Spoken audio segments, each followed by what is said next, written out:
Bom dia. Rapaz. Agradecendo a Deus por mais uma semana de gravação, iniciando essa segunda-feira aqui em São Paulo, tempo encoberto, né?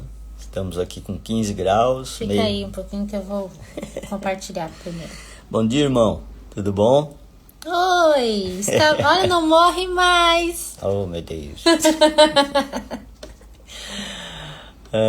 Estou aqui iniciando, né? Estamos aqui em São Paulo, tempo nublado, tem uma garoinha, tempo frio, 15 graus, né? Hoje é dia 10, né? De agosto de 2026. E estamos no calendário bíblico, no quinto mês de Ave, né? No 27º dia.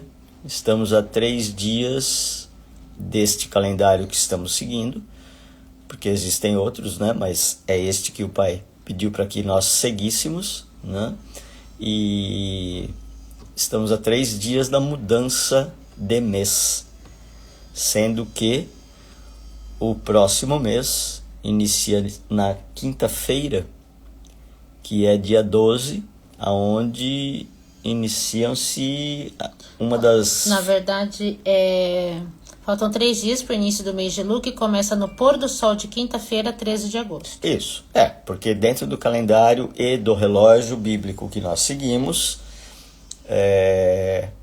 o entendimento que foi nos dado e que nós até então estamos seguindo por ordenança de Deus é que a mudança do dia inicia-se no pôr do sol do dia anterior, ou seja, tarde, noite e dia, né? Então, este é o entendimento.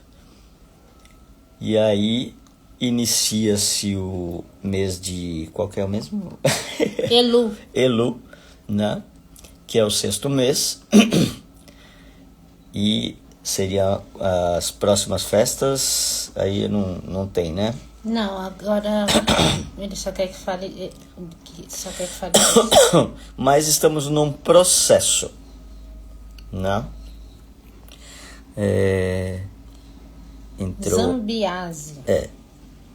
Então, bom dia, né? Estamos aqui no estudo bíblico diário, né?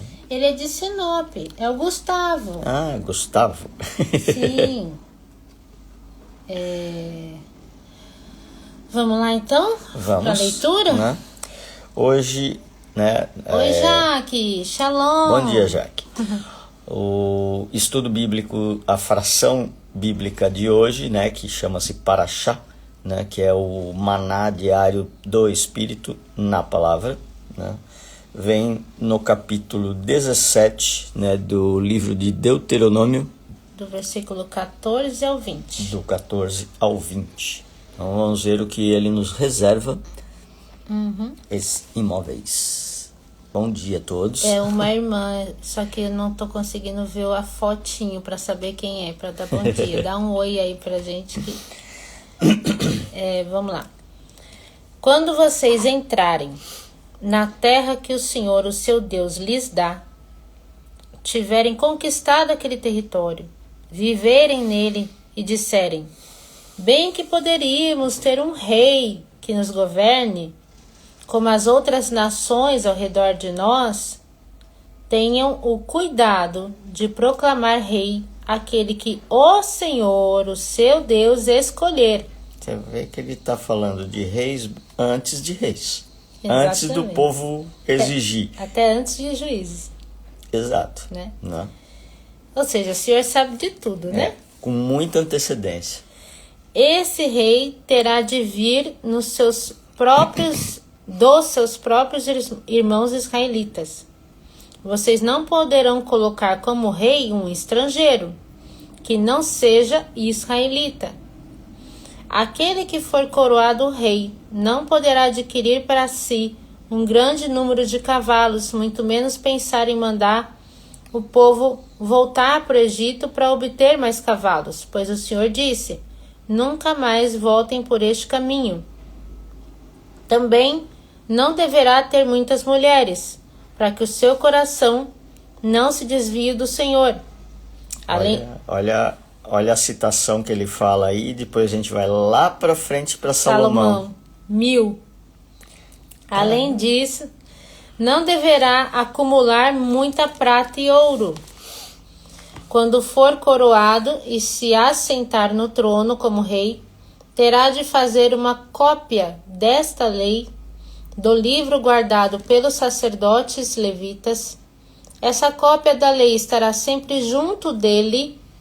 O rei precisará ler esse livro todos os dias da sua vida para aprender a respeitar o Senhor, o seu Deus. Só citando, lembra daquela passagem onde um rei que acabou de entrar pede para o seu sacerdote, eu não lembro exatamente o cargo, mas vá até o local sagrado, o templo, verifica ali com os... Na verdade, ele estava reformando o templo. E aí acham um livro da lei. Isso. Deveria estar a cópia com ele. Não, estava lá guardado já há algumas gerações. Ninguém lembrava. Nem o próprio sacerdote. Nem o sacerdote. E aí ele olha, rasga a roupa e fala, meu Deus, a gente está andando tudo errado. Vamos ter que fazer uma geral, né? Ou seja, começou o exemplo de cima até o povo, lá embaixo. E por essa atitude de rendição é que o Senhor falou, eu vou acabar com tudo, mas não no seu reinado. Não no seu reinado. E aí ele continua aqui. Então o rei precisará ler esse livro todos os dias da sua vida para aprender a respeitar o Senhor, o seu Deus, e a obedecer a todas as palavras desta lei e todos os seus mandamentos. Que a gente está fazendo agora. Né? Lendo todo dia. Isso impedirá que o rei ache que é superior aos demais irmãos israelitas. Também impedirá que ele se desvie da lei nem para a direita nem para a esquerda. Assim garantirá um reinado longo e feliz sobre Israel, bem como para os seus descendentes. O que está escrito no Salmo 91? Nem para a direita, nem para a esquerda. Vão cair 1000 à sua esquerda, 10.000 à sua direita, mas nada te acontecerá. Né? Oi, gente. Gabi. Bom dia, Gabi. Shalom. Então, gente, nesta fração tem algo... Não, já essa palavra está extremamente clara e límpida, fala por si só. É autoexplicativa. Para quem chegou agora, nós acabamos de ler Deuteronômio, do capítulo 17, versículo 14 ao versículo 20, onde, vocês estão entrando na terra prometida, eu estou cumprindo minhas promessas para vocês. Não coloquem um rei sobre vocês que eu não tenha escolhido. Então tem um monte de promessa para se cumprir aí na vida de muita gente, e que estão colocando já no trono, quase colocando no trono, quem Deus não quer. E ele está fazendo a dança das cadeiras. Não é? E um detalhe muito grande. Ele está prometendo aqui coisas que vão acontecer muito tempo lá na frente, e tem um processo para isso acontecer. E sempre que tem uma palavra de Deus, tem um mas. Mas, se vocês não andarem nos meus caminhos, nos meus preceitos, seguindo os meus mandamentos e leis, quebrando assim o lado mais fraco, vamos dizer assim, porque o nosso é o lado mais fraco, o dele é permanente, ele continua sendo soberano e ele cumpre as promessas. Mas se o outro lado da aliança não cumprir o seu lado... Ele pediu para eu ler de novo, mas sem interrupções, para ativar a palavra, porque é extremamente importante essa palavra para esse dia, tá? Vamos lá, Deuteronômio capítulo 17, versículo 14 ao versículo 20. Quando vocês entrarem na terra que o Senhor, o seu Deus, lhes dá, tiverem conquistado aquele território, viverem nele e disserem, bem que poderíamos ter um rei que nos governe como as outras nações ao redor de nós, tenham o cuidado de proclamar rei aquele que o Senhor, o seu Deus, escolher. Esse rei terá de vir dos seus próprios irmãos israelitas, Vocês não poderão colocar como rei um estrangeiro que não seja israelita? Aquele que for coroado rei não poderá adquirir para si um grande número de cavalos, muito menos pensar em mandar o povo voltar para o Egito para obter mais cavalos. Pois o Senhor disse: nunca mais voltem por este caminho.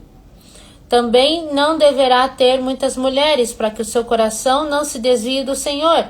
Além disso, não deverá acumular muita prata e ouro.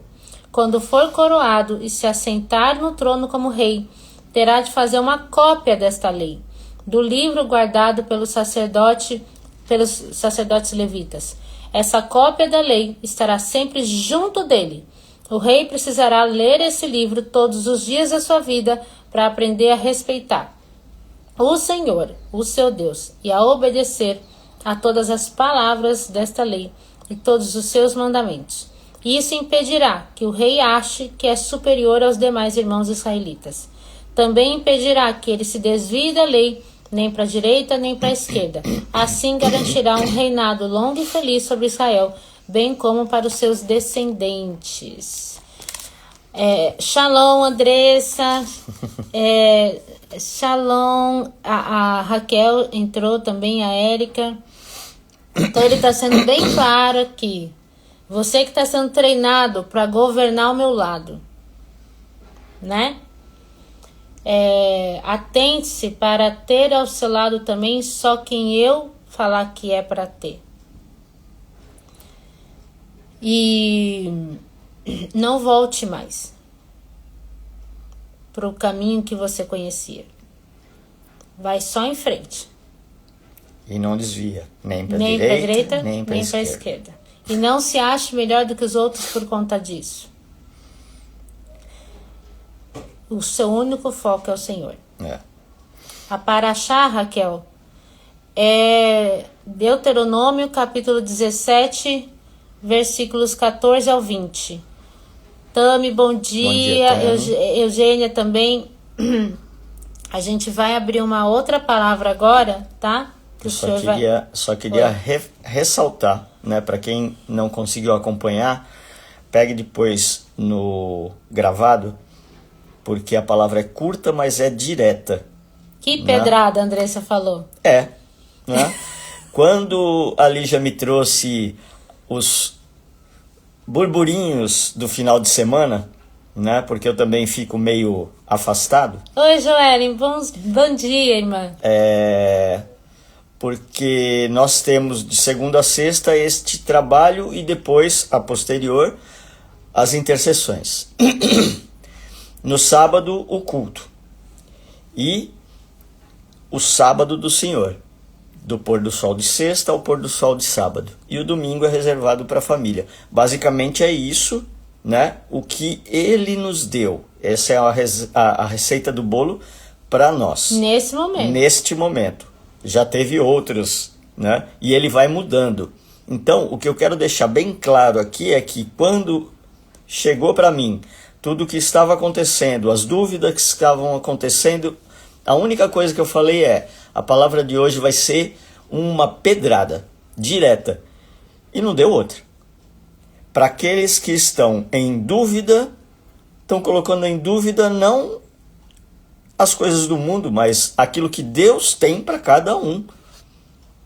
E quando a gente põe em dúvida Ele coloca a gente aonde? No deserto. De novo. Por quê? Não é vontade de Deus. Nós estamos entrando num momento muito sério e importante do calendário bíblico celestial. A entrada para o tribunal. E nesse tribunal, o nosso inimigo, que sabe e conhece todas as nossas falhas humanas e sentimentos e dúvidas e medos, vai pegar essa papelada toda, porque ele é um promotor de acusação, vai chegar no tribunal e falar, você tem essa promessa aqui para esse, mas olha aqui, eles estão pondo o Senhor em dúvida, eles estão querendo fazer a vontade deles, eles não estão obedecendo aquilo que foi colocado e eles estão colocando o carro na frente dos bois. Por quê? Porque o Senhor dá uma promessa e eles já estão vivendo na promessa e não vivendo para a promessa. Tem uma diferença. Quando a gente recebe a promessa, não é que ela vai acontecer de uma hora para outra. Ele está dizendo, não caia nas ciladas, porque eu tenho isso para vocês. Ande comigo. E aí eu vou dar os anjos para tirar vocês das pedras que vão ser colocadas no caminho, para vocês não tropeçarem. De novo, Salmo 91. Né?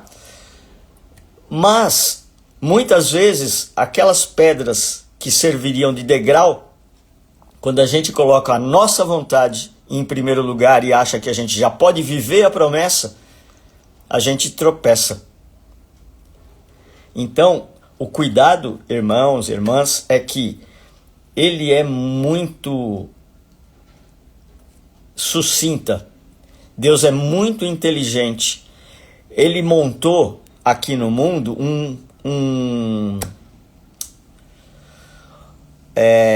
o jogo, o tabuleiro. E nós somos as peças. E ele vai mexendo. Só que o inimigo também mexe. A diferença é que ele é claro, ele é objetivo, ele mexe as peças claramente e fala, ele mostra a jogada. O inimigo sabe qual vai ser a jogada e ele sabe que ele está caindo. Mas ele vai dar um jeito, ele vai colocar empecilhos no meio desses jogos, ele vai jogar peões dele para que a gente ache que a gente está vencendo, para comer aquela peça. Quando a gente menos espera, a gente caiu na armadilha e está de frente com um inimigo opressor muito pior. E aí já era. Porque ele fala, eu não forço os meus filhos a virem comigo, mas eu tento protegê-los ao máximo para que eles não caiam na armadilha do inimigo, que é se perder de mim.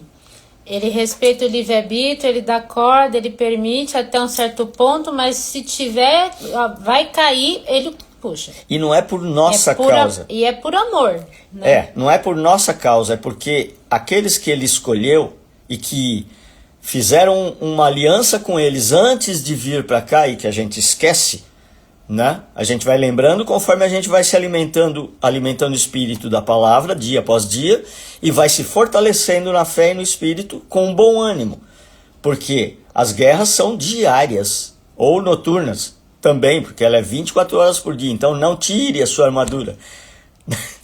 Né? Mas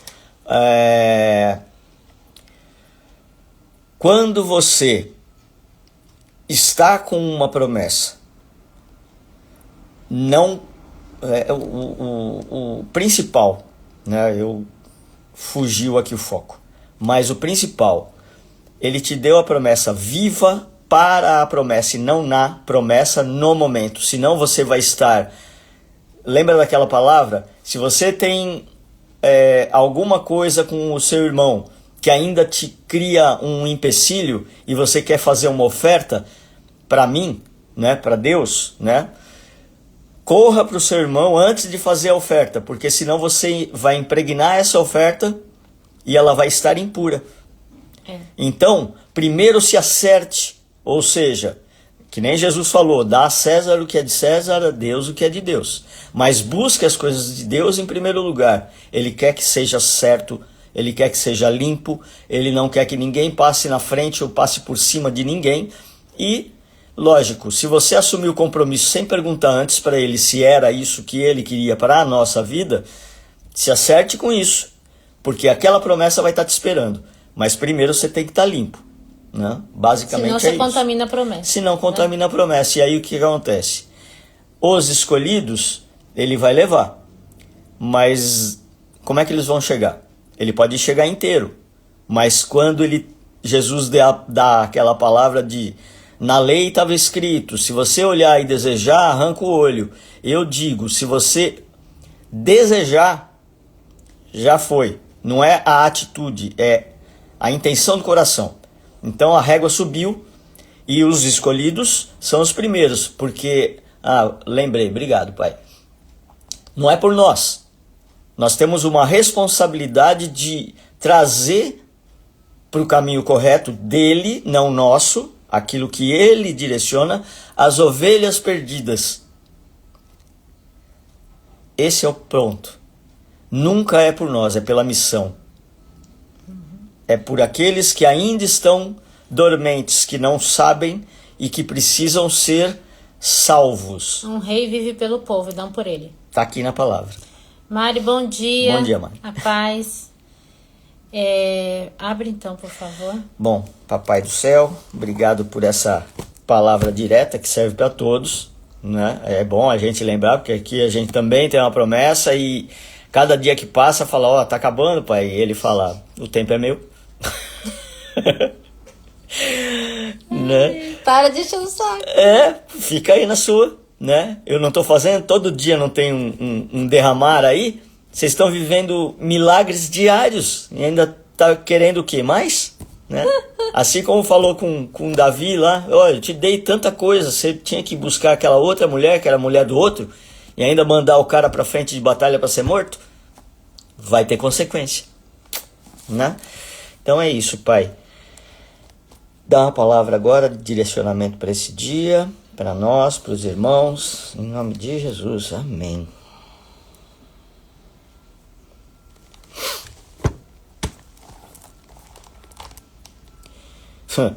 Juízes 21. Meu Deus, essa história é difícil. Meu Deus. Tava falando do quê? Né? Eles estavam em Deuteronômio e o pai estava alertando, ó, quando o povo quiser escolher um rei, igual aos outros povos, tome cuidado, tá lá na palavra. Mas antes de chegar nos reis, teve toda a fase de juízes. E aí a gente vai, né? Essa é uma história que é uma das mais, assim, escandalosas da Bíblia, mais difíceis. Chocante. É muito chocante, tá? Eu vou tentar dar um contexto, porque ela começa lá no capítulo 19. Para quem quer entender melhor o contexto todo, é bom pegar todos esses 4 capítulos finais do livro de Juízes, né? 19, 20, 21. Existe um homem que ele tinha uma concubina, ele era um levita. Vivia nas montanhas. Já não combina um levita com a concubina, mas ok, né? E aí ela foge dele, vai para casa do pai e ele vai atrás dela. No que ele vai atrás dela, chegando lá, o pai dela fala, olha, fica essa noite aqui, não precisa ir embora hoje, né? E ele aceita. Aí na noite seguinte também, enfim, tem essa conversa, só que em determinado momento, alguns homens... daí em determinado momento ele fala, não, agora eu tenho que ir mesmo. Ele pega a mulher e vai embora, mas passando por um outro lugar, ele é acolhido, né? Porque tá anoitecendo, tá perigoso. Isso, por um senhor, e já na casa desse senhor, os homens da cidade, que era da tribo de Benjamim, cercam aquela casa e falam pro dono da casa, a gente viu que tem aí um homem na sua casa e a gente quer abusar dele. E aí o senhor fala, não, imagina, vocês não podem fazer isso com esse homem. Se vocês quiserem, eu tenho minha filha, tem a mulher dele. Olha só, a história vai piorando. É um absurdo atrás do outro. Aí, no final das contas, essa concubina do homem é dada para esses homens que abusam dela a noite toda.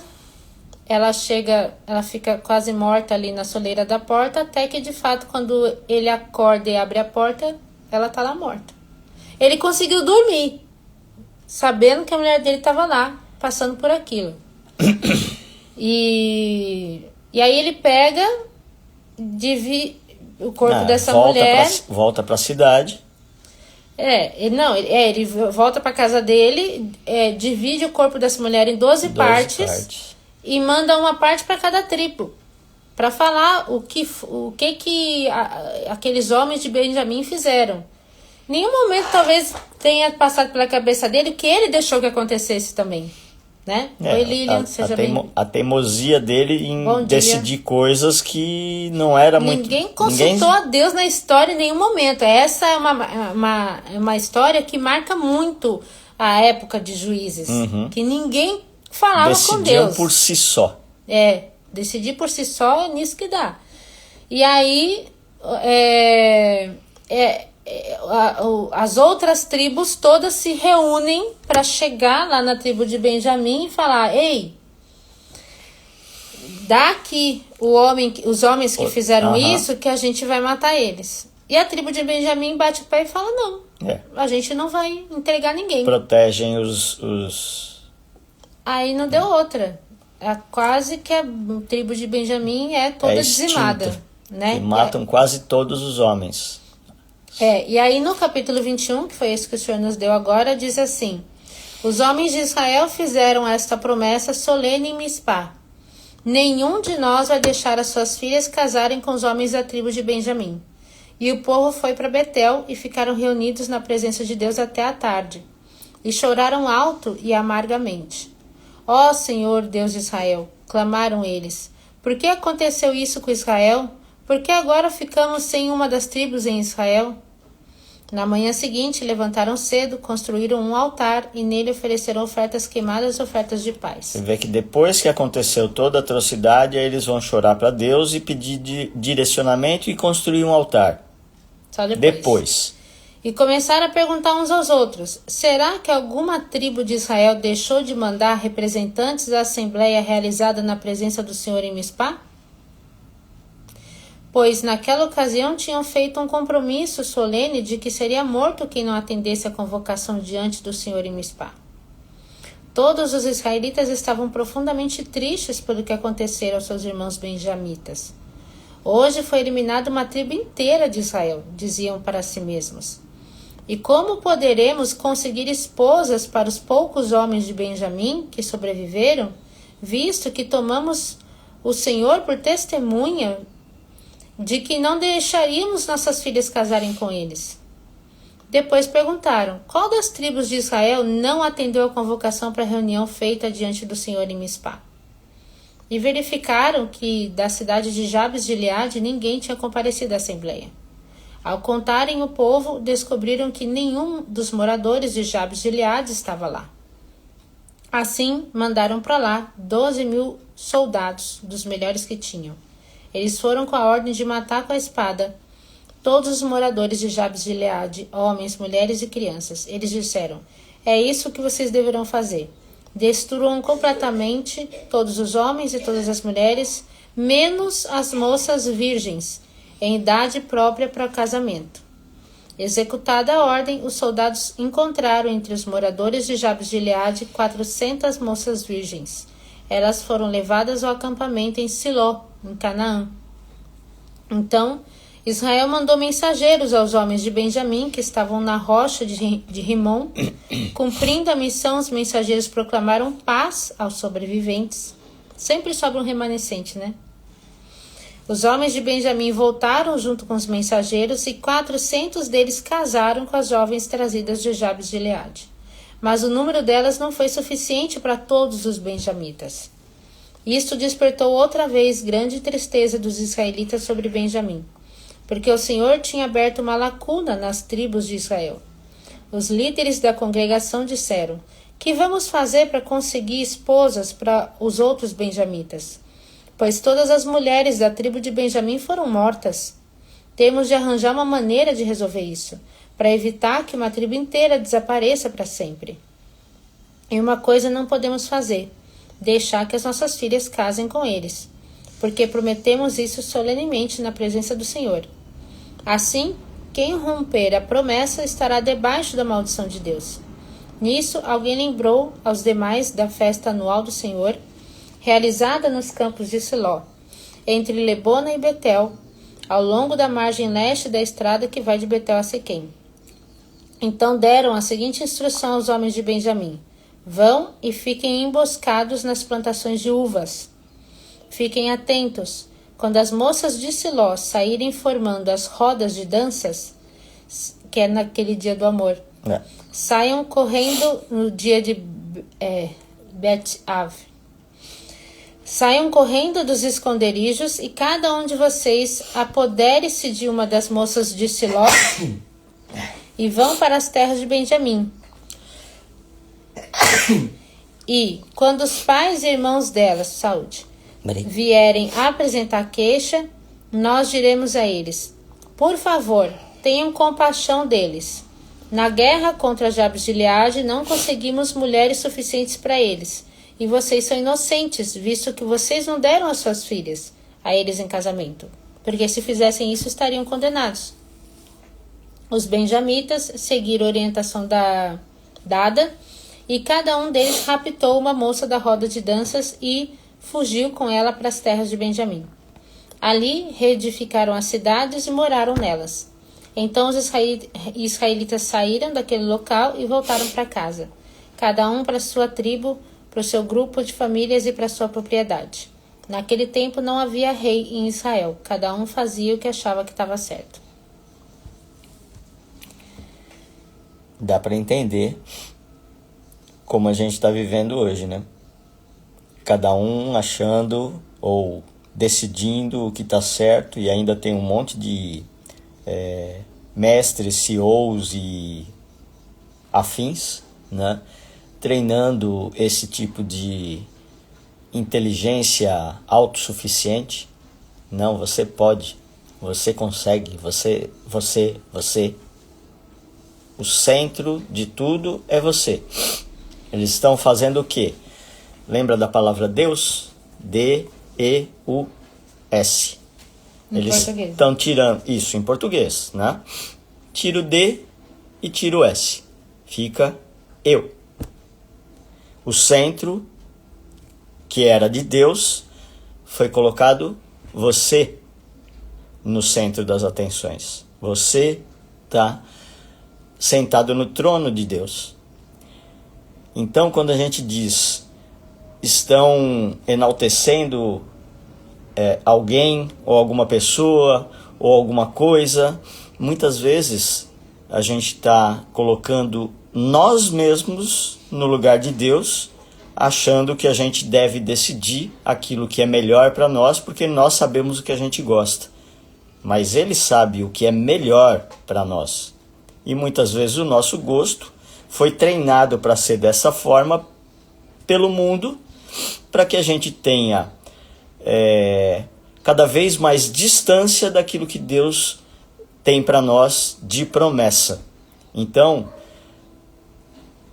a mensagem que eu deixaria aqui é de reflexão. Busquem a Ele na palavra, não se prendam a mensagens e nada de ninguém. Filtrem tudo o que chega, porque cada receita, como a gente já disse aqui, cada receita de cada filho é direcionada especificamente para ele, no tempo que ele está. Muitas vezes nós estamos num tempo diferente do irmão, e isso não quer dizer que a gente está a mais ou a menos, é só um tempo diferente. E ele tem vários tempos rodando ao mesmo tempo, todos em direção àquilo que ele quer que seja realizado. Então busque ao Senhor e não tome nenhuma decisão segundo aquilo que é a sua vontade ou aquilo que é o que você acredita que é verdade. Porque a nossa verdade... Lembra daquele desenho que a pessoa escreve, desenha um 9, e aí quem olha ao contrário fala, não, é 6. Então cada um vai ter uma visão. Só que Deus vai olhar de cima e falar, o resultado é esse aqui, eu estou vendo tudo. Vocês só estão enxergando aquilo que está na sua frente. E muitas vezes está tão nublado que nem isso a gente enxerga. E o mundo está caminhando para isso. Cada vez a gente ficar mais distante dele. Então vamos voltar. É o que a gente prega no final de semana, no sábado do Senhor. O voltar à igreja que Jesus quer. Que Jesus veio implantar. Ele falava para os apóstolos, saiam e vão buscar as ovelhas. elas que são importantes. Não construam templos, porque ele foi o primeiro a entrar e dar o exemplo de bater de frente com os fariseus. Porque eram tantas leis que ele virava e falava: raça de víboras, vocês cobram os seus fiéis, mas vocês não fazem metade daquilo que vocês cobram. Vocês estão aprisionando eles para dar ofertas para vocês viverem das ofertas. Quando o sacrifício que vai ser feito por ele iria extinguir esse tipo de coisa. Isto naquele nível. Hoje em dia nós precisamos ter o olhar espiritual, que é o que ele pede na palavra. Lá em Deuteronômio e aqui, foi muita coisa material, que se materializou na carne, e são histórias pesadas. Mas são alertas também dizendo: o mundo mudou, nós mudamos. Aquilo tudo que ele pedia de orientação, ofertas, e agora nós não temos, nós não vivemos no campo, nós não plantamos, nós não temos nem nada de agricultura, a não ser quem trabalha em fazenda, nós não temos criação de animais para fazer as ofertas, nem de uva, nem de azeite, nem a gente eventualmente trabalha ou é freelancer, né? Que a maioria hoje é autônomo, né? Que a palavra hoje como é que é? Que você trabalha autônomo... Empreendedor, né? É mais bonitinho, né? As palavras vão mudando, se atualizando, mas o fim é o mesmo, né? E o que ele quer é: o que você tem de melhor para dar para mim? Porque eu já te dou tudo. Eu te dei o mundo, eu te dei a vida, eu te dei tudo o que você tem. Eu criei todas as profissões e cada um de vocês trabalham para fazer o sustento do mundo se movimentar. Não é nada de vocês, tudo eu dei. O que vocês podem me dar? Não é nada disso material. O disso material ele deixa aqui, porque Jesus já falou: meu pai não precisa de nada disso, ele criou. É tudo dele. Se ele quiser, ele toma de novo. Acabou. Agora, o que de melhor vocês têm para dar para Deus todo dia? Nosso coração. Ele quer a gente. De amor. Só. Esse capítulo aqui, ele simboliza a maior degradação social, espiritual e humana da Bíblia, assim, né? Desse período. E foi, assim, um abismo que levou a outro abismo. Não bastasse tudo aquilo que já tinha acontecido com a mulher, quando eles lamentam e buscam, porque assim, eles se precipitaram, não deviam ter jurado a Deus de que a gente não vai deixar nossas filhas casarem com os benjamitas, né? Você não sabe o que vai acontecer ali na frente. E aí, diante de juramentos que nós fazemos ao longo da vida, né?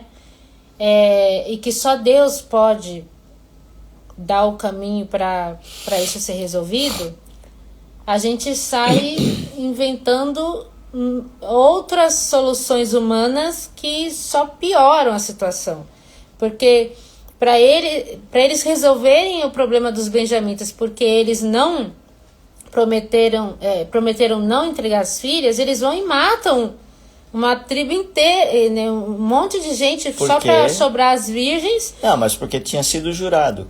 Quem não comparecesse ia matar, mas eles nem lembravam daquilo. Aí fizeram, né? Estão dando nó nos juramentos. Né? E aí, depois que faz uso dessa violência e tudo mais, fazer gambiarra, né? Não vai lá e sequestra. Gente, lá na história com Abraão, quando ele fala pro servo dele: vai lá buscar uma esposa pro meu filho Isaac, ficou evidente que o Senhor respeita o livre-arbítrio da mulher. Mas porque ele pediu para Deus primeiro. Que depois de todos os sinais, né, de que realmente era ela, a pergunta foi feita: Rebeca, você quer ir? Eu quero. Aí ela foi, sabe? Então, assim, aqui foi uma sequência escandalosa. Tudo imposto, né? Porque não havia um rei.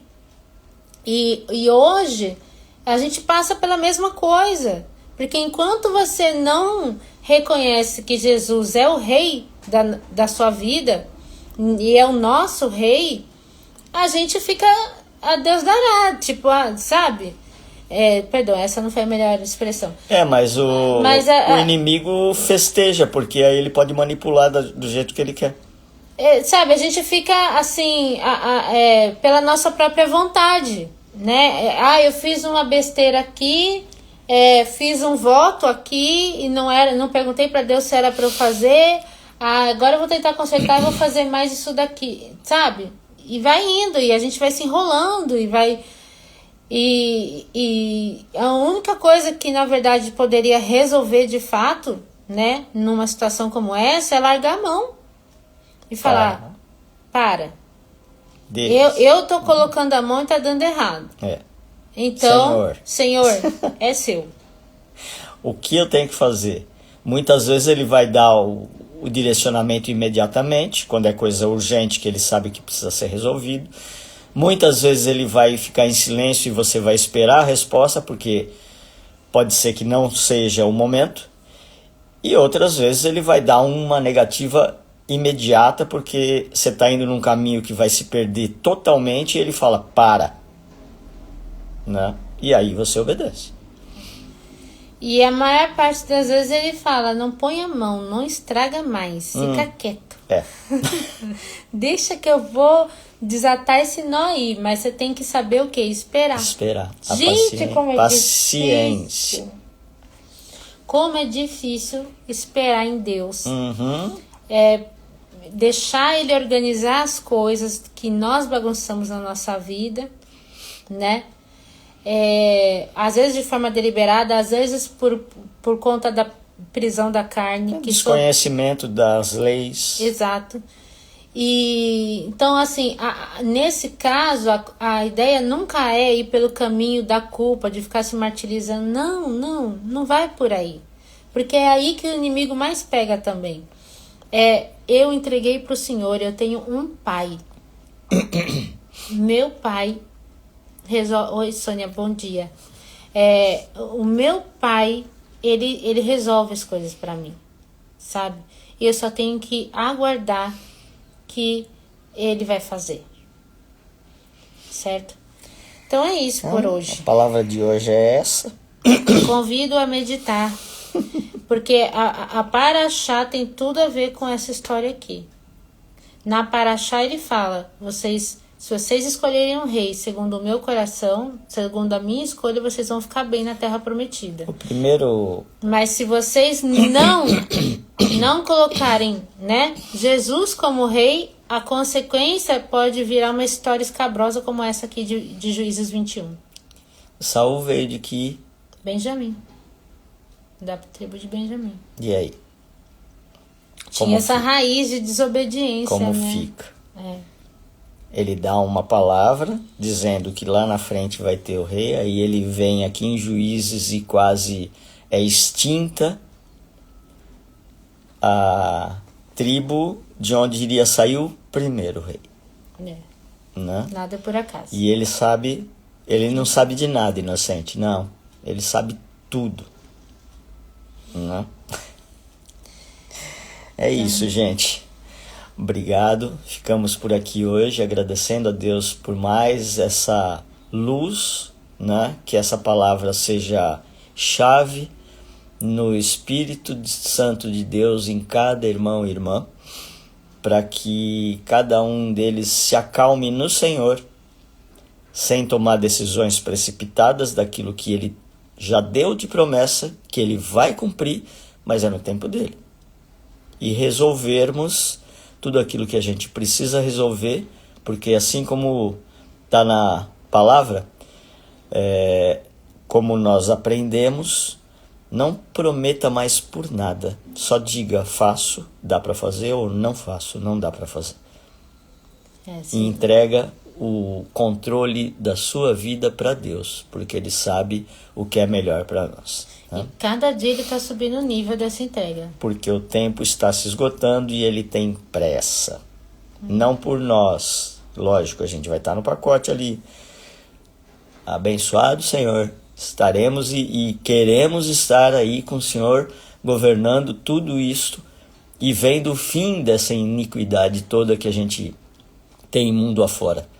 Mas existe um processo. Ele não vai tirar a nossa visão enquanto esse processo está acontecendo. Muita gente vai estar por aqui passando no meio do furacão, mas ele vai estar protegendo. Por isso que a gente tem que estar unidos na fé em Cristo. Amém. Né? Então é isso, gente. Fiquem com Deus. Obrigado por tudo. Para quem pôde acompanhar ao vivo, muito obrigado. Para quem vai assistir no gravado, a palavra está aqui. E as dúvidas que vocês tiverem, a gente também não tem todas as respostas, mas a gente busca com quem tem. Então, sempre contem com a gente, tá bom? Fiquem com Deus.